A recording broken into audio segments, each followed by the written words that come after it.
Warning. I put up a quick review on Sunday after it came out, but let me get your thoughts on the premiere, the feature-length premiere of HBO's The Last of Us. How did you feel? I was, and I shouldn't say pleasantly surprised because I definitely wasn't. I thought it was fantastic. I thought they knocked it out of the park. I mean, how can you go wrong with not only the writer slash director of the game, Neil Druckmann, but as well as the showrunner of Chernobyl. Yeah. I mean, that's just like Which, how, you know, same set decorator for this and Chernobyl, and you can feel it. You can feel that be very real hard look. to fail when you have those two Absolutely working together. But no, like I thought it was absolutely fantastic. I'm operating under the I do not remember much of the first game, if I'm being completely honest. Played through it again years ago, and the second one came out 2020, I think it was. And I think that I want to say that probably had a recap in the beginning, but again, I don't really remember it that well. I thought Pedro Pascal and Bella Ramsey were just fantastic. Pedro Pascal looked more and more like Joel as the episode went on for me. Dude, when that time jump happened, the time jump I think is what really got me. When we were kind of current day, I was like, okay, now I see it. Like this really, I think he really looks like him. 100%. I thought it was shot fantastic. It looked awesome. Oh, it looked so good. There were some scenes that I did recognize. I was like, that's straight out of the game. When they're pulling up to that sign where it's like, I think it's like Austin to the left, and I forget what. Yeah, it is literally the exact. Out of the game. It's the exact same signage. It's insane to me. I will. Another thing, I really liked, just as far as shooting everything goes, I really liked how they did that whole driving scene. Yeah. Again, that felt just like it was a video game, and I thought that was just kind of the perfect way to have done it. But yeah, like some of the characters I just am very fuzzy on. Like when Marlene showed up, I was like, is she the head of the fire? I was like, I really don't remember. And then obviously she is. And she's the same one who played Marlene in the games, which is like, and even so cool. Tess too. I was like, who is Tess? I was like, I do not remember. I was like, am I watching Tar? Is this Kate Blanchett? Yeah. Like that's what I was thinking the entire time. But another person too, which I don't know if you were gonna get to, is Nico Parker as Sarah. So I mentioned in my review, in my quick review, I streamed it, so you can go watch on the channel right now, or actually I think maybe on our gaming channel, PFN Gaming. Check it out. We haven't posted anything, but actually, quick aside, we definitely will be again in March when we get Jedi Survivor coming out. We are definitely going to be kicking that up again, but I streamed about the first 2 to 3 hours, I think, of this game, which I said in my review, essentially everything I've played of the game caught me up to this episode. The first episode. So I was like, when I saw Sarah and them in the truck, I was like, I know all this. And then when it cuts to the present and they're, going and he's trying to trade these things, it's like this bartering system, walking in all these alleys. I almost texted you. And I was texting you during it, like with some of my thoughts, but it just looked so much like the video game. I was like, oh my god! And then that's when they're gonna push in the thing to try and get through the sewer into that apartment hallway thing that they have that standoff in. Like I had this like sense memory of like what was about to happen next, but now that is all out the window. But like I said, Nico Parker. She was fantastic as Sarah, and I don't know if you watched the like inside the episode thing. No.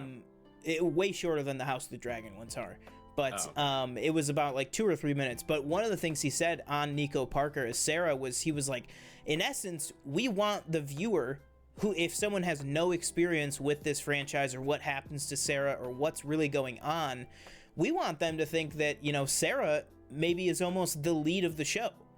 We needed to cast somebody that could bring that power, and we needed to write a character that felt like a full fleshed out human being who could lead this entire show until, as the showrunner said, until tragedy strikes. Right. But I really wanted to make sure that we should give a shout out to her because I thought she was fantastic as Sarah. Because that's probably one big thing they extended, if my memory serves me, was all the Sarah stuff. Because I'm pretty sure before it was just she fixes the watch, then falls asleep, then there's like a big time gap, then kind of everything happens. There's like I don't remember anything with the neighbor or anything like that. I don't either. Real quick, that was done amazingly. Just the old lady? Way they build the tension with the, she wakes up. Obviously, we hear the helicopters, and I think there's probably tanks or something going on. Yeah. And then we and like the we green have the dog, lights. Right. And then we have the dog like freaking out, and she tries to bring the dog back. Dog is like, nope, see ya. And I'm, bolts the complete opposite way, and she walks in and obviously sees the neighbor, and she's a zombie. But even how they built that in when she goes over there originally, and you have the old lady in the wheelchair out of focus, like doing all those like weird like things with her mouth and everything. It's just very scary. And I thought they did an excellent job with all that stuff. I also really like the cold open, the kind of like I talked to you, like kind of if people really don't know what the show is, kind of introducing it almost as a parallel to like COVID. I thought that was really cool. That like news special thing. Yeah, that was like it was terrifying too, because it's like you used to watch those things and go, oh, that could never happen. Yeah. And you're watching it now, you're like, well, it kind of did just happen. Yeah. So it's not like we haven't been through that before. What did you think of, like, well, actually, first of all, how did the clicker on the wall look to you? I thought it looked like absolutely me. I was like, that is clearly like, that looks very real. I thought it looked like incredible. I thought it looked, and I think, I don't know this because they didn't show it in the behind the scenes or anything, but I would think that was real, that was 100% practical. Yes. It looked amazing, and it really scared me when it scared her, and she kind of jumped, and Joel was like, oh, like what are you looking at? Like, and then the camera like moves over. I was like, holy shit, because my first thing was like, I was like, oh my god, is it alive? So yeah, no, I really loved that. I thought that looked fantastic. Oh, another person too. I thought Gabriel Luna as Tommy, absolutely incredible so far. I'm really excited because really all I know of Tommy is what I played of that opening. I'm really excited to see they had a in the weeks ahead thing, which I won't even spoil for anybody who wants to really stay completely in the dark. But kind of what I'm assuming, because I haven't played the games past that, is it looks almost like maybe Tommy and Joel are not going to see eye to eye on everything, which it looks very interesting. It sounds like they have two very different philosophies of how to move forward with things. So I'll be very interested to kind of see that play out in the future, as well as we still haven't even met people like Nick Offerman, Murray Bartlett from White Lotus as Bill and Frank. So like, some of these characters we haven't even been introduced to yet. But another one, I want to just spend some time on Bella Ramsey. I think she was so good in this, and man, does she look the part. Like when you first see her and she's chained up to that radiator, I don't know if it's just something about like the shirt that she's wearing or how her hair is done. She looked so naturally like this is where she should be. Like she looked like she was from this show, from this post-apocalyptic time. Like she just looks so natural in the element, just as natural and in the element as she looked in Game of Thrones. Like she's just these two big roles of hers she's been so versatile in. I thought she was fantastic in this. I don't know how do you feel about her so far as Ellie? Yeah, I think her kind of version of Ellie is very, very. I mean, she's obviously tough in the game, but in this show, she seems even more willing to kind of like, she's not taking any shit. Yeah. She comes at Joel with the knife, obviously in the hallway, and even Marlene too. She's talking, she's talking shit. She's talking mad smack to Marlene. Yeah. Yeah, I love that scene when like the Fireflies come in and they're testing her, and she does like all those things like like count to 10 or whatever. Yeah. I love that. And she goes well, she says what she says. I don't know why I just stopped myself from swearing, but I'm gonna move on. What was another thing? Another great thing, I won't take credit for this because it came right from, I'm sorry, what's his name? Druckmann? Yeah, Neil Druckmann. Neil Druckmann. It came right from him at the end where he said, you get these two parallels, which obviously, just from the get-go from this episode, you can realize that, obviously Sarah and Ellie are going to be a huge parallel in Joel's life, which is you get this parallel of when Joel is forced to kill the old woman with, like, the wrench. And Sarah is, not disgusted with her father, but disgusted at the act, and, like, sad that her dad had to do it, and, like, just all these feelings, versus the end of this episode when Ellie is watching Joel kill the soldier. He used the word activated. He was like, it's almost like within this story, that is the moment that Ellie has activated in the story, that she sees, wow, Joel is going to protect me and defend me, and I need to do the same for him. And this is going to, and it was like kind of her first taste for, this is what the actual violence of the world is going to look like. And I love that you had that when just a few minutes earlier, she still had that childlike essence when she was staring out the window, and she was like, so you've really been out there, huh? Like she kind of still has that childlike wonder about certain things and that like hardened edge. And I can't believe that Bella Ramsey pulled that off with like 25 minutes worth of screen time in this one episode. I thought she was fantastic. Or even like you said, even when they're driving down the road, and there's those people that are like, oh, help me, and I forget which one it is. I think it's Tommy that's like, oh, let's help them, and he's like, no, just keep going. And and Tommy's like, they have a kid, and he's like, so do we. Yeah, keep going. Which is like great. Maybe if you had, stopped to help those people, then you wouldn't have been in the situation you were in. But also, I will say, at this point, full spoilers for The Last of Us. Please, if you don't want to be spoiled, mute us for the next, couple minutes here. But I guess we'll just dive right into it. Sarah's death hit me. I knew it was coming. It hit me just as hard as it did in the game. Because in the game, I knew obviously she had to have died somehow. Or been lost or something like that, or infected. But what it actually is with just the government's just like, no, just get rid of them. Just if one of them is injured, just, lose it. It's actually, tie it back real quick to one of my favorite movies that I saw last year, Greenland, with Gerard Butler. There was a similar thing in that where they were like, they only had limited amount of resources and everything to help people. So in the movie Greenland, their son has asthma, and so they're like, oh, the kid has asthma, don't let the whole family in. Like it reminded me very much of that exact thing from Greenland in that moment. But just, and the realization on Joel's face where he's like, you're not really gonna do this, right? And then the guy raises his gun and just sprays bullets. Like, it is just insane to me. And then Pedro Pascal's performance is he's just holding her and just like screaming out, just insanity. He's just such a good actor with everything that he has been in. I'm really excited because Danielle wants to play the game.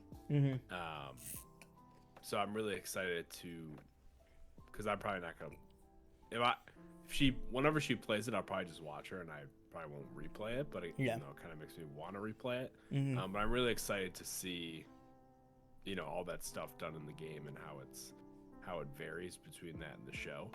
Because again, like I said, I don't really remember all that much. How about that intro? Loved it. I was like, is this House of the Dragon? I was like, what is this? This like animated, sprawling. I loved it. I agree with you 100%. I just loved it. I loved the song. Also, I'll shout out. I don't know who the composer is on this, but the score, the overall score, just throughout the episode was so good, including the intro music. Let's see here. I don't know how you. Oh, all cast and crew. I really hate IMDb.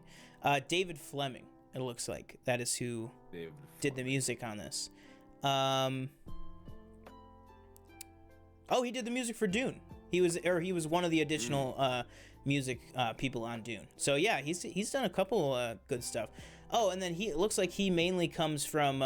He's the composer on a lot of the David Attenborough nature specials. Oh, okay. Very interesting. That's interesting to make that jump then to just a straight up HBO drama. But the music is really, really good. Yeah, I love the intro, and then two, the ending where you kind of get it kind of felt like The Walking Dead. Obviously, there's going to be comparisons to The Walking Dead, but almost literally the last shot of the first episode of The Walking Dead, when Rick is walking into Atlanta, and it just pans up and you see the caved out buildings, and that's only 6 months later. This is 20 years later. You see these buildings falling down, and I didn't even notice until I watched the episode twice. I watched it once more today. I didn't even realize when you start on them and then it pans up, there's a full-fledged clicker on the roof there. I didn't even realize it. I was like, oh my god. So that'll be interesting. And those guys, I'm really not even that familiar with their abilities or whatever, so I'll be excited to kind of learn that. I am interesting to see, because they did, so for the show, they don't have spores as a thing. Which I found interesting, but maybe it just makes it a little bit easier to get around, I guess. I saw some TikTok with the creator that was like, we had to work, because he was like, in reality, as we saw with COVID, if it was an airborne spore thing, everybody would be dead within like 6 months. Like that's just, there's just no way to have a universe or a story with an actual thing like that.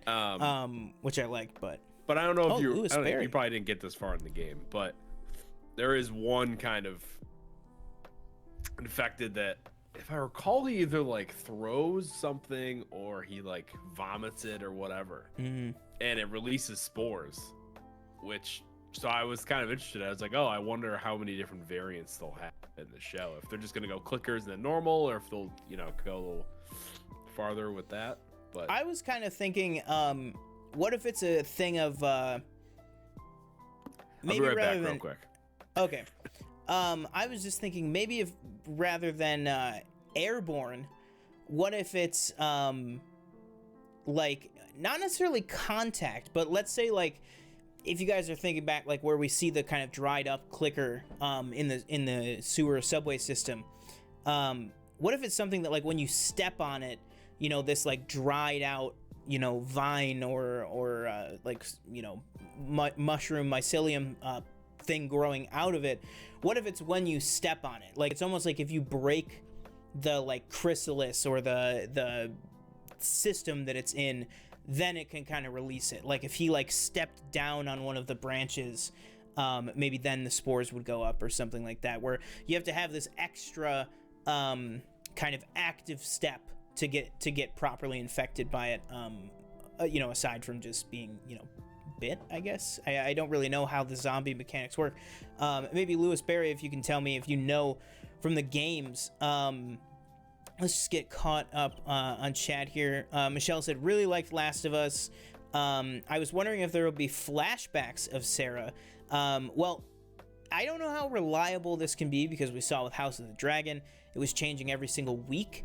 But Nico Parker is listed for 3 episodes on IMDb, so take that what you will.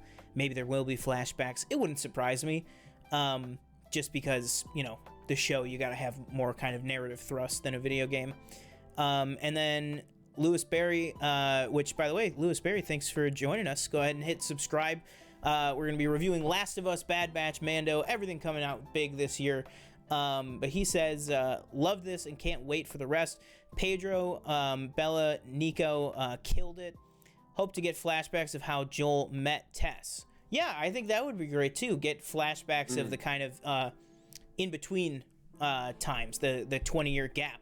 Yeah. I think that would be really, really cool. And I think a good point too that's been brought up is the show allows for Neil Druckmann and everybody else to kind of get more into the characters than maybe they couldn't in the game, just due to, obviously, you have to have gameplay in a video game. Yeah. So you can't have too many, cutscenes and everything. I thought about that first time because I heard them talk about that, where they were like, really in the video game, you're locked into always Joel or always Ellie, and that's it. So I liked the very first scene we got where it was just Tess's perspective. I was like, okay, I think that was their pitch of like, okay, we can take breaks away from these two main characters to give other perspectives, and it will work. And then we also had the scene of Marlene and her kind of lieutenants there, just their perspectives. So I thought all of that was really, really done well. I guess last thing I want to touch on with this before we move on is the real world reception of the show already. We're sitting here on Tuesday night. The show came out 2 nights ago. It is the second highest premiere for HBOMax in the last 15 years. So since Game of Thrones last 13 years, sorry. So since Game of Thrones started, that was so basically in the last 13 years, their number 1 premieres are Game of Thrones Season 1, House of the Dragon Season 1 is number 2, and then The Last of Us Season 1 is number 3 of all time on HBO. So obviously this is a huge numerical hit already. I'm sure word of mouth will just, no pun intended, spread on this, and it'll just kind of build and build from there. So I want to ask you, just because you are more versed in this world than I am, speaking of the 20-year time gap, speaking of things like how does this start, do you think this is a situation in which we could see, The Last of Us Day 1, spin-offs or, different stories that we could tell within this universe? Yeah, I think so. You don't get much of that in the game, if I recall. I could be wrong, but it doesn't mean that, they couldn't come up with something. I'm more interested to see how far, like how many seasons it takes to get, like you said, you played like 25 minutes of the game, you're already through episode 1. Yeah. I'm interested to see if they can get to the second game and how they kind of work that in, or how long it takes. Sorry, I'm having like a coughing attack. I do apologize. No, you're good. He said, I was like, what? Brandon is in the chat. Brandope. He said Jersey looks dope behind TJ. I was like, what Jersey? And then I remembered. Yeah, you got that right there. Which shout out Bills real quick. This jersey, I ordered it right when the storm hit, and didn't show up, and I reported it as lost. So I got my money back. It came today. That happened to actually no, not so many people. Just my one friend had 3 different Blu-rays that he ordered, and same exact thing. They said your package was lost. You click here for the refund, got the refund, and then it showed up. Did yours say return service requested? Because he was like, mine had a sticker on it that said return service requested, and he's like, why would I send it back to you? Yeah, I don't know. This was like, it was like stuck. It was stuck on like out for delivery on the post office website. Yeah. And then I contacted the post office. They're like, oh, it's gone. We can't find it. So I got a refund from Fanatics. That's crazy. And then it just showed up today. So I don't know. Boom. Hey man, sometimes you make lemons out of lemonade out of lemons. That's the saying. Yeah. So Last of Us. Let us know, guys. What did you think? Did you love it as much as we did? Did you love it even more than we did? Did you think it wasn't that great? Is the video... Oh, TJ. Is the video game curse broken? I think so. I think after watching this, it's important to have somebody involved with the game, involved in making whatever you're making. Or at the very least, the storytelling of the game. I mean, we don't know how Mario is going to be, but I'm going to guess. If I had to guess, it probably won't be that good. Really, I feel the opposite. I feel like it could be. I feel like it could have something there. I could be wrong. I think next, though, maybe you want to look at God of War. I think that'd be really cool. But maybe, again, get somebody involved, I would say. And give it to HBO or something. Make it a show, not a movie. Yeah, I agree with you. I have a bad feeling. I feel like no matter what happens, God of War is going to end up on like Paramount Plus or like Amazon Prime or something. All right, hang on. Whoa, all right, Brandon, slow your horses there. Fanatics is watching. They're going to charge your card, probably. I shouldn't have said that. I know. I was nervous. I was like, oh, I shouldn't make this known that I got this for free. No, I'm sure you're fine. He said, still making my way through before I watch, and hopefully season 1 will be done in time to binge. Attack on, I'm assuming that's Attack on Titan, was announced as another 2-part season. I gotta get back to Attack on Titan. I stopped, and I just haven't gone back. It's really good. It's not because it's not a good show. It's very good. I just haven't gotten to it. Now, Gears of War too. That's another show. Isn't am I wrong, or like wasn't Attack on Titan's last season supposed to be like last year or something? I feel like it's been the last season for like 2 years. I believe they were like, oh, part 1 at the end of that season, and they went, oh, part 2, and they're like, oh, here's part 3. Yeah, interesting. And then like Brandon said, like you just said, Gears of War, God of War, some of those things I think are easy wins for this. But I said Metal Gear Solid? Is that Solid Snake? It's still in development. Yeah, it's still in development. Okay. That took a lot of brain power. Yeah, the last thing he said on that was he was like, takes time. You have a good night. Yeah. Like I think that was like the last thing we heard. As long as they get Kojima involved, they should be okay. And then Ghost of Tsushima with David Leitch. He wants that to be his next project. Which, well, I guess we could save that for another day because I'm sure that it will be news sooner rather than later. But what was the last thing I was gonna mention on it? I completely forgot. Oh, I said in my my separate video, I was like, I think in terms of just video game properties make good movies? I feel like that was broken with Mr. Blue Fury over there with Sonic 1 and 2. I think Sonic 2 really sealed the deal because that movie, incredible. Both of those movies are. But then you also get the likes of like Detective Pikachu.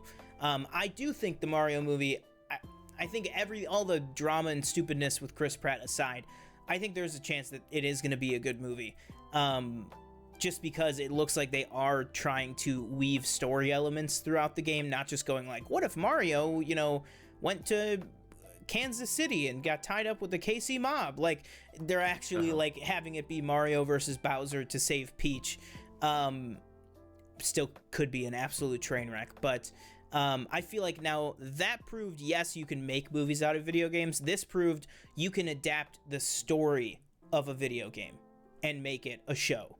Maybe not a movie yet. I feel like that is a stretch just because it's easy to forget about it like this, but video games are absolutely long form entertainment. They are long stories. But I think this one did it well. So guys, let us know, are we crazy? What did you think of episode 1 of The Last of Us? We will definitely be talking episode 2 of The Last of Us next week, so join us then. But thank you for joining us for that video.